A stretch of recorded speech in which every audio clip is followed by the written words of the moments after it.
Hello, everyone. Welcome to the Monday workshop of the Friendly Circle Berlin. Uh, the theme of today's workshop is Awakening the Higher Self, Internal Family Systems, Therapies, Spiritual Dimension in Overcoming Addiction, with our speaker, Bob Falconer. This workshop explores the crucial role of spirituality in deep healing from addiction and trauma. We'll discuss how connecting with a higher power, whether you call it spirit, God, or something else, is essential for genuine recovery, moving beyond surface level coping mechanisms. We'll examine how this relationship to something greater than ourselves can become a tangible, transformative force in the recovery process. And we welcome Bob for the second time. Bob has very generously given us his time now for the second time.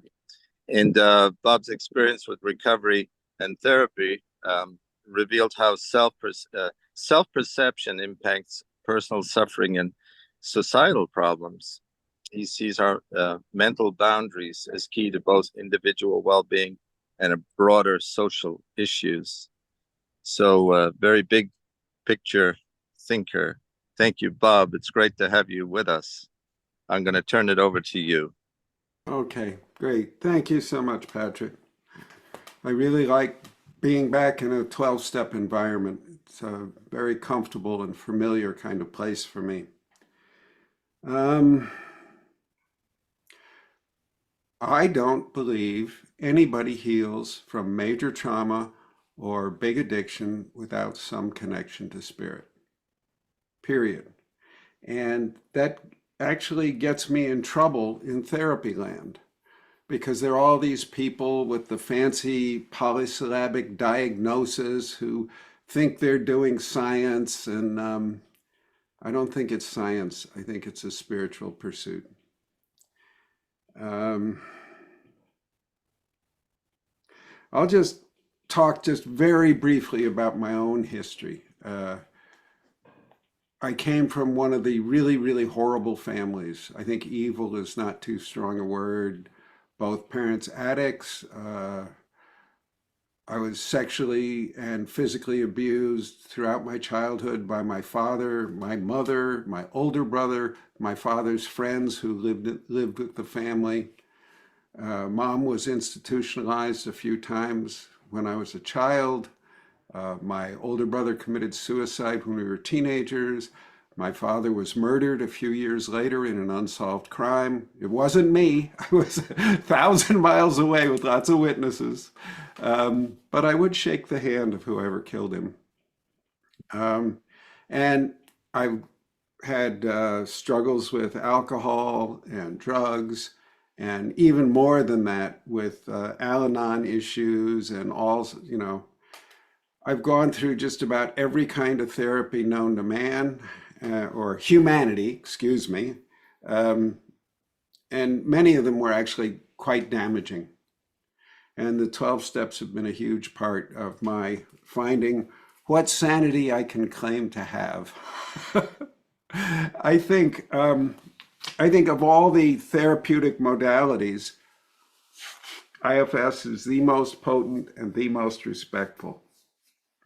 And it is potent because it is respectful. I didn't used to put these two words together. I thought, people who were really respectful were sort of wimpy. Now I've completely changed on that.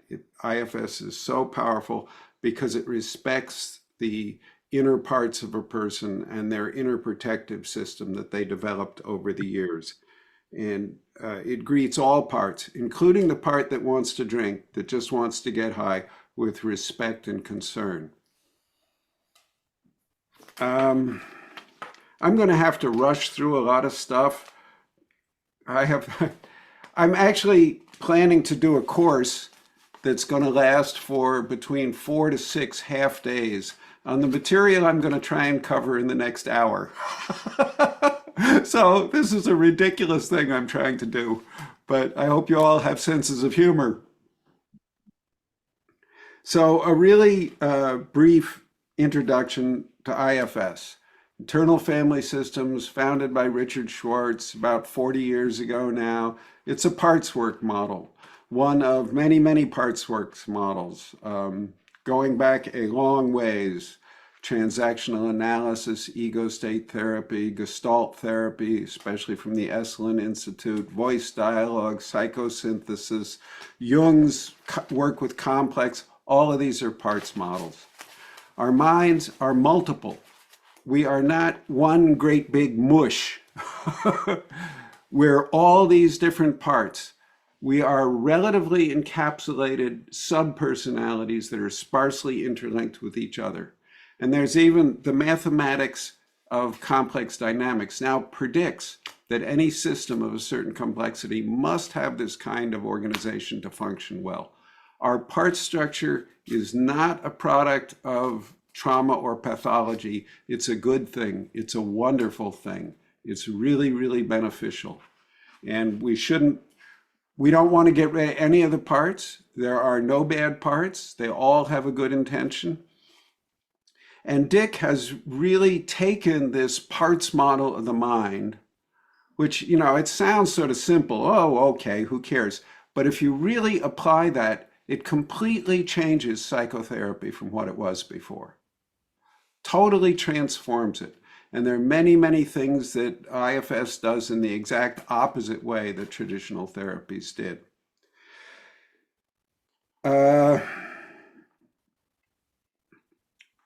Inside this system that's made up of all these different fully, we treat them as full persons. They're not like some little flat automaton or robot. We treat them as full persons with intention, a memory stream, will, all that kind of stuff. Now, I don't know if that's ontologically correct, but in terms of doing therapy, it works a whole lot better if you give them that basic respect of treating them as full persons. In a person system, there are parts and self. Self is the witness. It's who's seeing everything. Self is who we really are. Self, ironically, lines up almost exactly with the Buddhist concept of no self. Self is curious, compassionate, creative. Dick has 8 C's, and we'll talk about that in more detail later. But it's the witness. It's deeply who we really are. Parts there's 2 kinds, basically, protectors and exiles. Protectors would be, one branch of them are what we call managers, which would, in more traditional psychology, would be called the ego function. It's the gang of parts. It's the bunch of parts who kept us functioning in this world. Your perfectionist, your critic, your overworker, all those parts over here. The other kind of protector is firefighter, who's going, this is just hurting too much in here. I don't care what it costs. I'm going to stop these emotions. This is where addictions come in. This is where drug use comes in. They don't care about collateral damage. It's just so miserable in here. We're going to stop that. We're going to put that out. So that's the protective layer. Down under that, there's a layer that Dick calls the exiles. These are the hurt children, the wounded children that many, many, many kinds of therapy know about. And I want to say that ACA in their very earliest days was one of the first forces to make this idea of the wounded child something that was widely spread. And the therapy world tries to claim that they came up with all the good ideas in their wonderful academic institutions. Not true. This idea largely came out of the 12-step movement. Okay, so that's the basic structure. The model of healing in IFS, we don't want to mush these things together. That's a big mistake. What we want, the model I like is most people are walking around the planet, they're in an internal civil war. The parts that just want to get high so that they don't feel any more pain are fighting with the managers who say, we got to go to work. And they're just banging away at each other like this. And then there are these hurt kids hiding somewhere in the psychic basement who are getting hurt by these protectors fighting each other. It's just a mess like that. It's all, everybody's fighting. So we want to convert the internal civil war into something like a great orchestra or a jazz band or a chorus or a sports team where everyone can function together and each person is stronger by being in relationship to all the others. That's a very different model of healing, and it has some radical implications for how pragmatically you actually do psychotherapy. Okay, that's the basic model. The normal training that would cover that material is 80 hours. So if you think I've left some stuff out or it's unclear, I have. As you go deeper and deeper into this inner world, and now we're entering the realm where we can start meeting spirit, you meet other things that are not from our own personal lifetime. Now, this starts to get weird and people get freaked out. The first thing that you tend to meet is what we call legacy burdens. This would be like the grandchildren of someone who escaped the Holocaust. They have very different kind of psychological reactions than people who don't have that ancestry.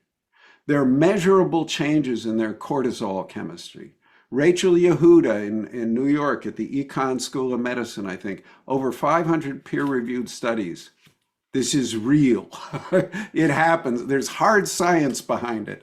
They've done this with rats. The famous Diaz-Ressler experiment shows that these epigenetic changes happen and they get inherited. When I went to school, everybody said, oh, that's impossible, it doesn't happen, it's all in the genes. Well, that was wrong. So these things do happen. There's hard science behind it. There are things deep in your mind that are not from your own personal lifetime that can have profound effects on who you are, what you feel, and how you can behave in the world. A lot of people find that an immensely sort of upsetting idea. But it's just the tip of the iceberg. We keep going in. There's also cultural burdens. And then you get into the really weird stuff, which is where I'm the most happy, what IFS calls unattached burdens and guides. Unattached burdens are sort of like the legacy burdens, but they didn't come out of your family, out of your ancestry. They're energies, and I treat them as full people, just as I treat all the people, all the parts as full people. And they can have profound influences on your life. Unattached burdens are negative. They're usually destroying people or damaging them or feeding off of them. And then the other word in IFS is guides. This is much more popular and fun to talk about. And there's many, many, many people who talk about and write about how to meet your guide and all of that. So we're into the realm of spirit. You go in, your own personal lifetime, then there's your family legacy, then that opens up to all this other really weird stuff. This is where I'm most fascinated and do most of my work. I don't like this having to call them unattached burdens and guides, because just as you meet these, you have to judge them. It's a good guy or a bad guy. I think that's a mistake. The great modern anthropologist Tanya Luhrmann calls all these experiences spiritual presence experiences. People have experiences of beings who are not part of them. And these experiences can be profound, have profound impact on their life. Spiritual presence experiences. The book I wrote about this, I called The Others Within Us. There are things within us that are not part of us that are important to our functioning. And I know most people go, this is scary, this is woo-woo, this guy Bob must be nuts. Well, maybe I'm nuts. You guys get to decide that. But this is also where we meet spirit, where we can meet a higher power. This is that realm where things start opening up in a very big way.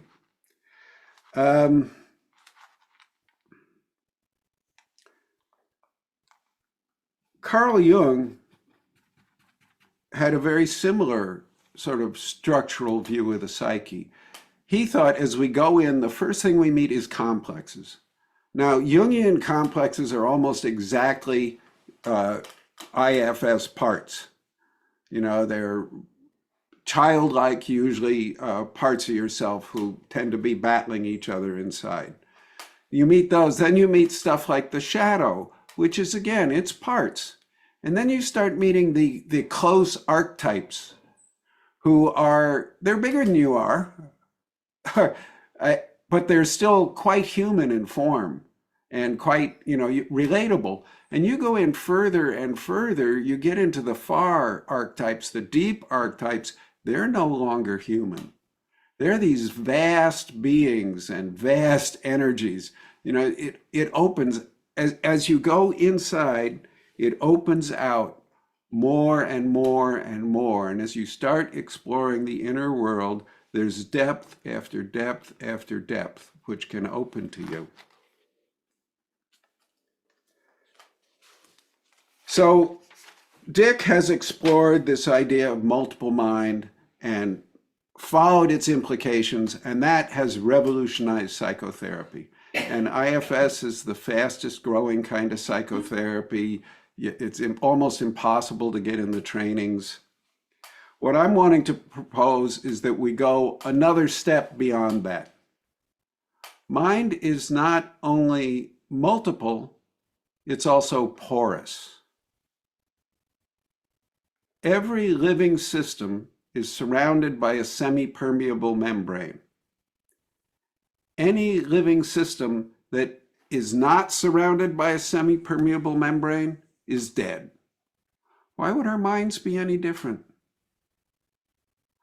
Stuff gets into it, and it can have profound good effects or profound bad effects. Now, Tanya Luhrmann, that anthropologist I referred to, she wrote an article a couple years ago called Porosity is the Heart of Religion. Because this is how we have spiritual experiences. This is how we meet a higher power.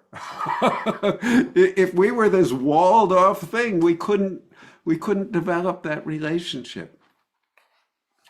She makes 2 points that I really like in this article. She has lots of books out. She's I think, really one of the great minds of our generation.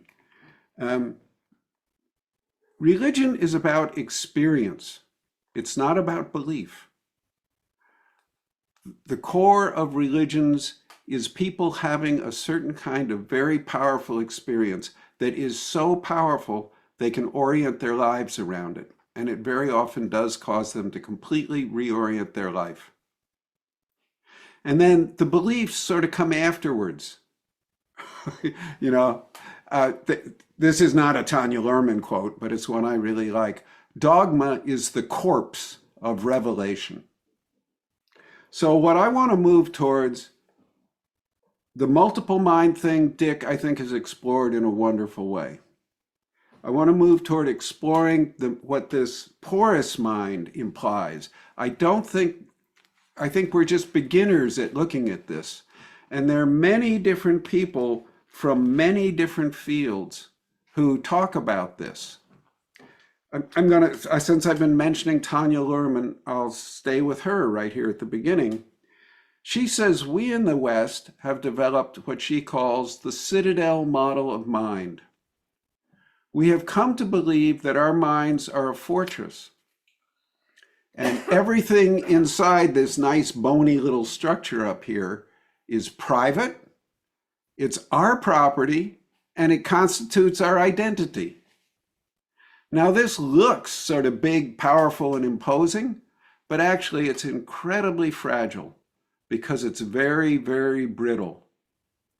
We hear one voice that's not ours, and we think, oh my God, my brain's broken. I have to be on meds the rest of my life. So it actually, the arrogance, that's my word, not Tanya's, of this idea that our minds are this citadel makes us incredibly fragile. There's another woman named Isabel Clarke who doesn't know the work of Tanya Luhrmann, Clark is a psychologist in the UK who mainly works with inpatient psychotics. And she says the big problem for psychotics in the West is what she calls the billiard ball theory of mind. It's exactly the same idea as Tanya's citadel, but it's just a different image for it. So this idea that we in the West have developed this false belief that our minds are this impermeable structure, our private property, is very, very damaging in terms of our mental health. I'll just mention a few others. Daniel Siegel, many of you may have heard of, his interpersonal neurobiology. There's like, 50 books published in that field, 20, 30 million sold in many different languages. I mean, it's pretty big stuff. He talks about the myth of the solo mind. And he says, we can't even think clearly about what the nature of our minds are, because this idea that it's this solo, isolated thing is built into the grammar of our modern languages. And he's proposing ways to try and speak, new terms. They're very awkward, but he says we can't even think because it's so deeply embedded. It does influence our experience. And I think it makes connection to deep spirituality vastly more difficult. That's why I'm sort of hammering it away at it now. I'll go further. I think this idea, this mistake of the citadel model of mind is underneath the modern epidemic of mental illness. It is perhaps the deep cause of many of the distresses of our modern world. If you think in the 20th century, there was all this talk about alienation and how that was destroying everybody. Everybody felt alienated, and this led them to addictions and suicide and everything. If you think of this citadel model of mind, that of course will cause alienation. It does divide you off from the world. If you're interested in this, the British philosopher Owen Barfield wrote about this a great deal. Charles Taylor, another philosopher at McGill University. From a totally spiritual point of view, Thich Nhat Hanh wrote about this. He talked about interbeing and we inter-are. Even he realized it's so deeply built into our language that we can't really even think clearly about this nature, the porous nature of mind. I think this is really important. I tend to get a little too enthusiastic about it. But one more thing. Tanya Luhrmann did this study of the treatment of acute psychosis in San Mateo, California, Agrigana, and Chennai, India. I think she had 20, 30 people in each location. We here in California spend something like 1,000 times the money either of those other two locations spends. Guess who gets the worst results? We do. Whoopee. That's bad enough. What makes it even worse? We are actively exporting our methods and undermining their traditional ways of dealing with psychosis, which is like unbelievably stupid, but maybe par for the course. What she thinks is it's this issue of how we define our minds that creates such bad results in America.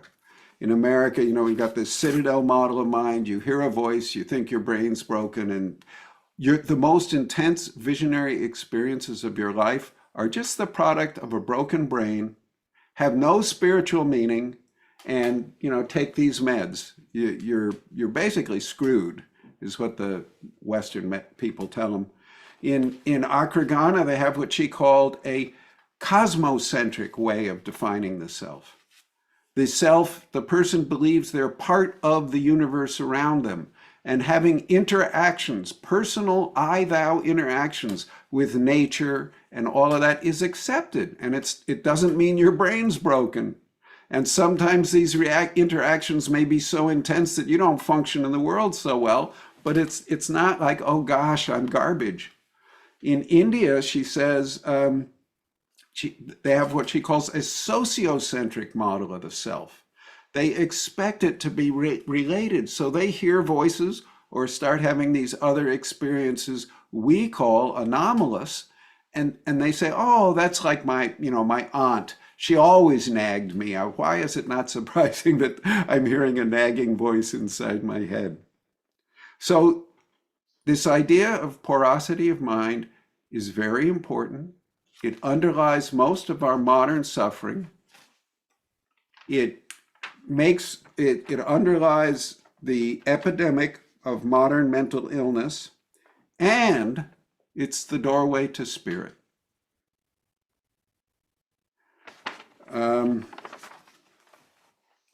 So I think it's worth exploring. This is not a popular thing to do if you're in psychotherapy land. Oh, gosh.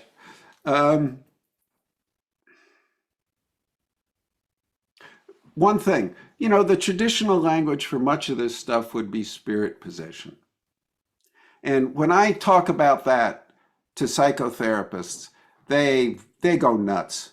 Oh, shut up, Bob. And, you wouldn't believe the kind of contempt and ridicule I've been met with talking about this stuff. I also have, a lot of training in anthropology, and there it's perfectly okay to talk about spirit possession. But what I say that most people can, even the most rigid materialists can accept, is there is some kind of basic biopsychological dynamic that happens in almost every culture we have records of and in every era of history. It's one of the most widely spread cultural traits. This basic biopsychological dynamic can have profound effects for good or ill. The metaphor ordinarily used to describe this is spirit possession. Whatever it is, it's worthy of study. Whatever it is. And there are 100% rational materialist ways to explain these phenomena. You don't need to believe in spirits. Okay, so that's the theoretical orientation. I'm not going fast enough to get through this stuff. Oh well. The way this came up biggest for me is, with the kind of trauma background I had, a lot of my life I just wanted to be dead. So how can you find something big enough to make you want to survive in the worst hells you've ever been in? Right in the depths of that. If it's not going to help you there, I don't think it's big enough for you. And here's a little poem by Robertson Jeffers. Praise life. This country least, but every inhabited country is clotted with human anguish. Clotted with human anguish. Remember that at your feasts. And this is no new thing, but from time out of mind, no transient thing, but exactly coterminous with human life. Praise life. It deserves praise. But the praise of life that forgets the pain is a pebble rattled in a dry gourd.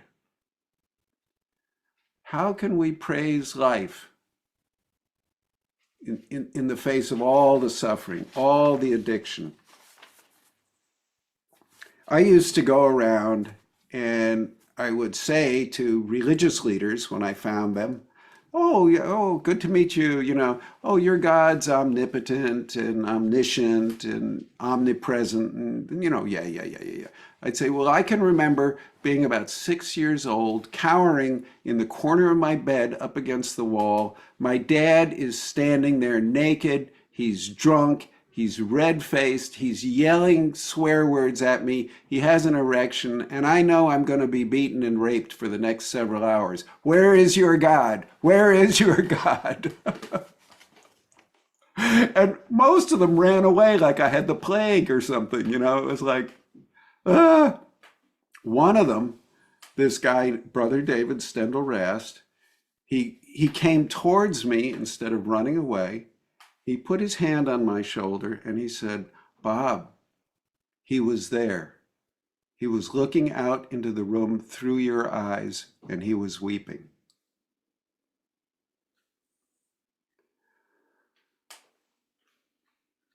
We need a spiritual presence that can be with us in those worst of all possible moments. And Brother David was the first spiritual leader of any kind who presented anything that seemed like it might open in that direction.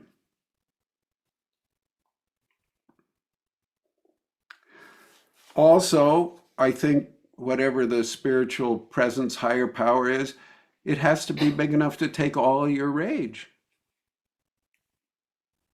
You know, I was pretty pissed off at higher power who gave me the life he'd given me. And I can swear in a very colorful way.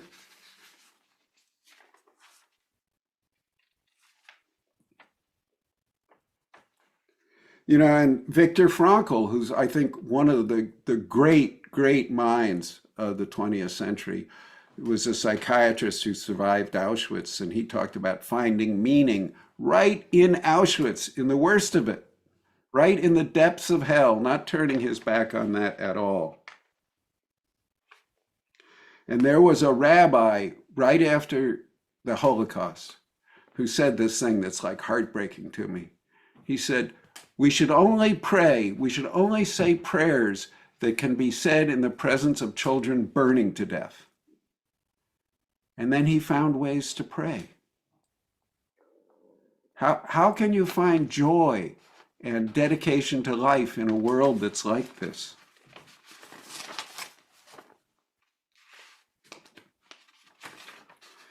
I'm going to come back from the extremes a little bit. Here's another example of how spirit has to be part of healing, I think. It's a poem called The Healing Time by Pesha Gertler. Finally, on my way to yes, I bump into all the places where I said no to my life. All the unintended wounds, the red and purple scars, those hieroglyphs of pain carved into my skin, my bones, those coded messages that send me down the wrong street again and again, where I find them, the old wounds, the old misdirections, and I lift them one by one close to my heart, and I say, holy, holy.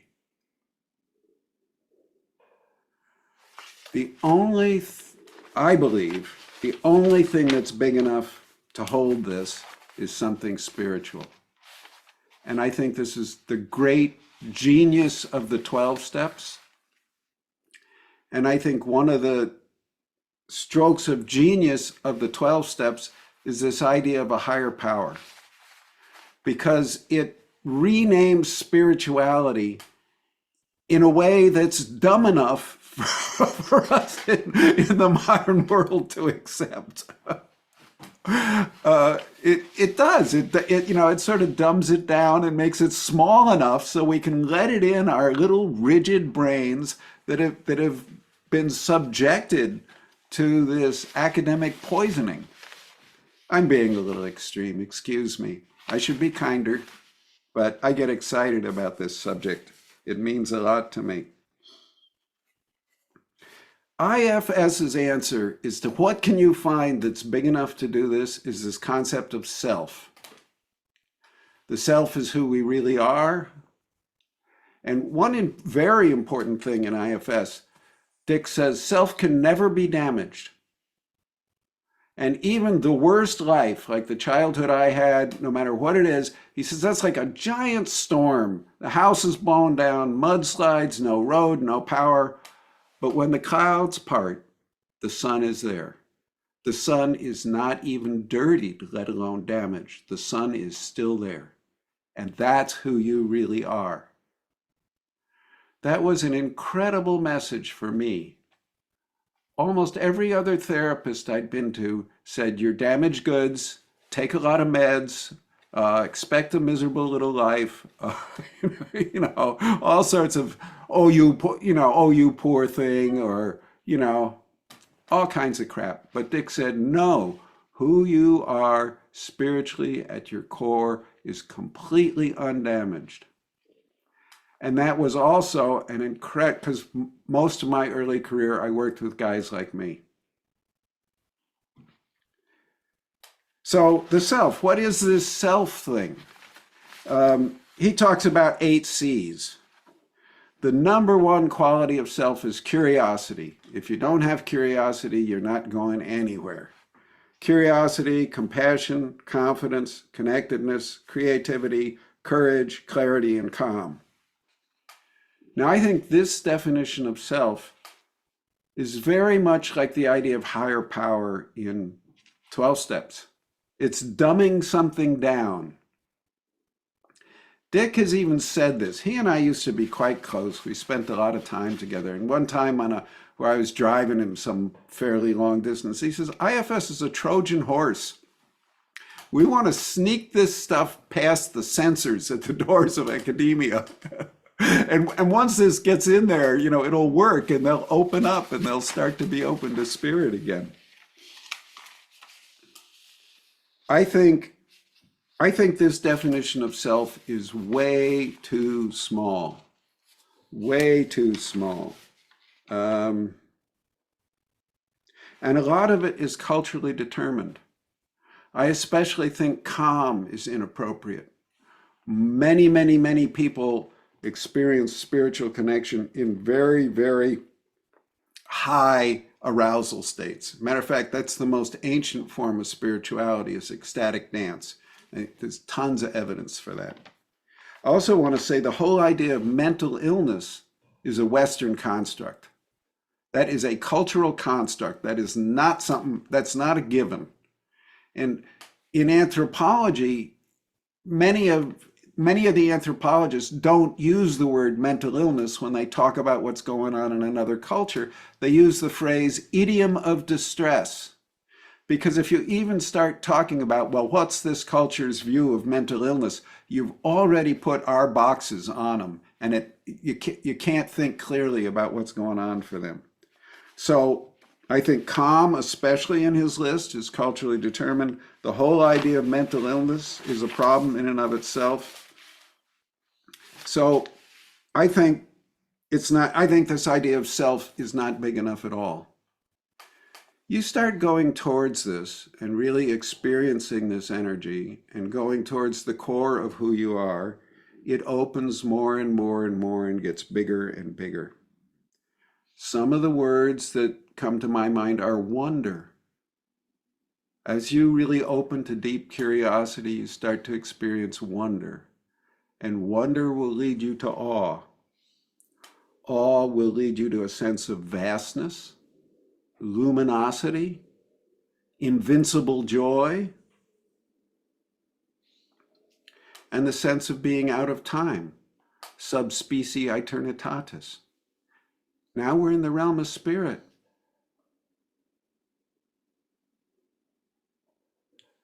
Another thing I want to mention is this idea of joy pain. Pia Melody talked about this a lot, another great healer, very much in the 12-step tradition. She said for her, spirituality and the meeting with higher power was usually characterized by simultaneously experiencing opposite emotions powerfully. And the big one for her was joy pain. And I found out years later that there was also a monk in Syria about 300 AD who had this exact same idea. So it's actually not a new idea. And for people who are absolutely walled off to any kind of spiritual experience and, are just like totally, I'm not having any of that garbage, thank you. I often ask them, have you ever seen anything or heard anything so beautiful that it brought tears to your eyes? For many of the rigidly materialistic people, that's the only crack in the door that can open them to these realms of spiritual connection. And I believe these realms of spiritual connection are crucial. You don't recover without them. And this is something Viktor Frankl found out in the camps. He talked about it in terms of meaning. He said, we could tell when somebody lost the ability to make meaning out of their lives, and they would die in a couple days. It's not a frill you put on the cake. It's not a frosting you put on the cake when all the important work's done. No, it's what determines who lives and who dies. It's, so we in the West have it totally backwards. And it's only like past 400 or 500 years, it's only like the elite that really believe this garbage. And there are historians who've been tracing out the development of the Citadel model of mind and all the stuff that goes along with it. Okay, so who we really are opens to all this truly vast stuff. They don't like me talking about this in IFS land. It's too woo-woo, they lose their certifications, all that kind of stuff. I want a very interesting, another beautiful example of what really being in self is, comes from this guy, Thomas Traherne, who, he was in the 1600s. And he just talked about it in terms of enjoying the world. You never enjoy the world aright until the sea itself floweth in your veins, until you are clothed with the heavens and crowned with the stars. You never enjoy the world aright till the sea itself floweth in your veins, till you are clothed with the heavens and crowned with the stars. This is a somewhat larger view of the self, to put it mildly. And I think it's what we need, especially those of us who've sunk way down to low bottom addiction. You need something big enough to hold the deepest hell realm you've ever experienced. Otherwise, I don't think it's big enough for you. I want one other thing.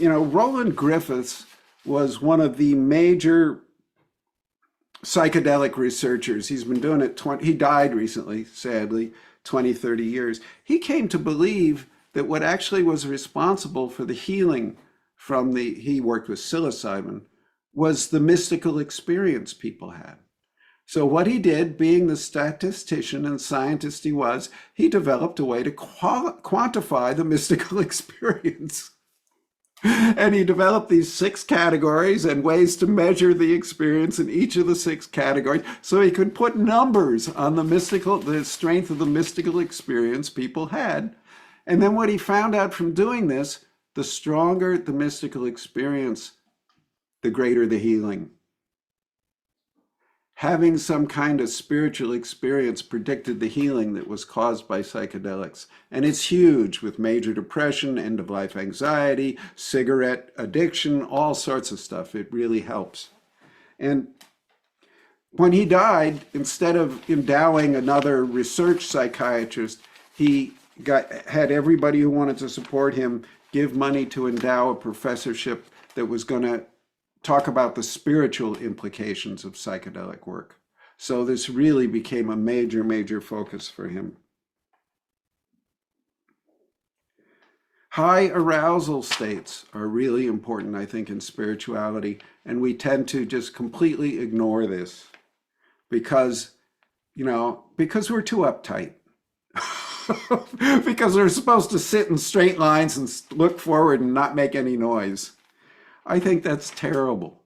Many people first experience spiritual connection in the flow state, when they're engaged in some kind of athletic or other strenuous physical task.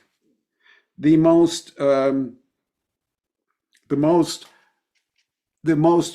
earliest form of spiritual healing was ecstatic dance. Usually tribes would dance all night long. The Bushmen of the Kalahari, the Sand people, have a beautiful, beautiful dance. They dance, and amazingly, they talk about boiling energy coming up out of their groin, coming up their spine, very much like Kundalini in India, but they never, there was no contact with India.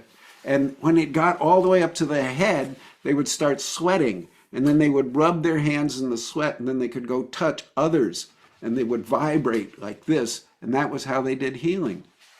So these very, very high energy states are very healing, or can be. And I think that's about half of spirituality, or these high arousal states of spirituality, and those have completely been exiled from the modern Western world. I mean, they come back in raves and, rock and roll concerts. And, how many teenagers find their spiritual orientation through rock and roll? I think it's largely because we've exiled this high arousal spirituality. Okay. So how do we access this kind of deep self experience? Finding something big enough to be with us in the deepest hell realms we've ever had to visit.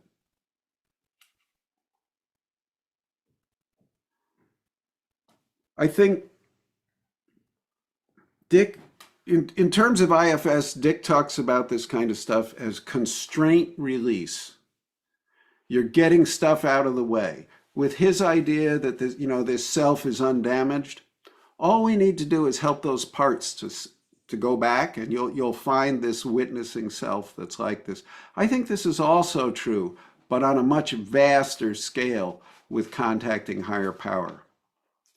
We don't have to go to a higher power gym and do our exercises and build up higher power muscles. It's more like we have to get all the parts of us who don't want higher power in our life, who are afraid of higher power, who think this is all new age woo-woo garbage, to just step back and give us a little room to open our hearts to that kind of experience. There is a name for this in the history of religion and philosophy of religion. This is called kenosis, Kenosis, or kenotic religion. And every religion I've studied, and that's most of them, have these traditions where the way to get a powerful experience of spirit is to find all the parts of you who don't want a powerful experience of spirit and work with them until they're going to be open to it. So that's the basic model, and people have a really hard time with this because it seems, that there's, in many people, there's this incredible longing. I desperately need that contact with a higher power, or I'm going to go back and this time the booze will kill me. And they get upset when you go, well, let's find all the parts of you who don't want this higher power. Actually, it's the quickest way. It's very much the quickest way. Another thing that we can do here, besides this idea of kenosis, is learning what Tanya Luhrmann calls inner sense cultivation. We learn how to cultivate an awareness of the subjective world. She also says this is very, very important in religion. It's how prayer becomes real. She wrote a wonderful book called How God Becomes Real. It's about how people in all these different cultural traditions have experiences of spirit that feel profoundly real to them. And the basic technique here is it's inner sense cultivation. You learn how to listen, feel, and sense what's going on deep in your inner world. And it's a learnable skill. That's the good news. It's a learn. Some of us are better than others, but it's a definitely a learnable skill. In modern psychotherapy, they have an ugly word for this. They call it interoception. Now, there's been research on interoception since around 1900, but it's only since around 2010 that there's been a lot of articles published about it. Interoception was originally defined as the ability to know what's going on in your body, but good interoception skills correlate with mental health. Poor interoception skills correlate with treatment-resistant depression, all sorts of nasty stuff. So we can learn, and again, it's trainable. We can learn, we can cultivate ways to become more and more aware of the depths of our psyche. And we can do this kenotic process to get all the parts of us who are in the way, in a loving way, get them all to step back so we'll have really powerful experience of spirit. There is so much more I want to say, and I'm running out of time. Okay, I'm going to read this one thing because I think it, a guy named Michael Ventura, who is a storyteller. You are not one person. You are many people. You are a community of moods and selves under one name. Parts of you aren't even human. They're part mammal, part reptile, part rose, part moon, part wind.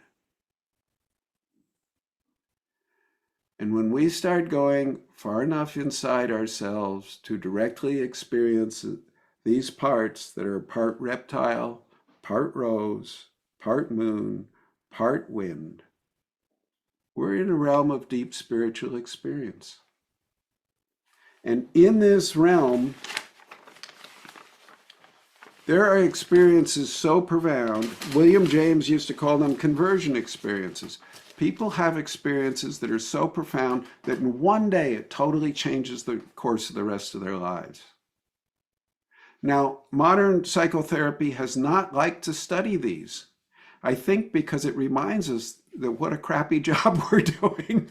We can't create those experiences for our clients, but they happen. And I think it's by entering these kinds of realms.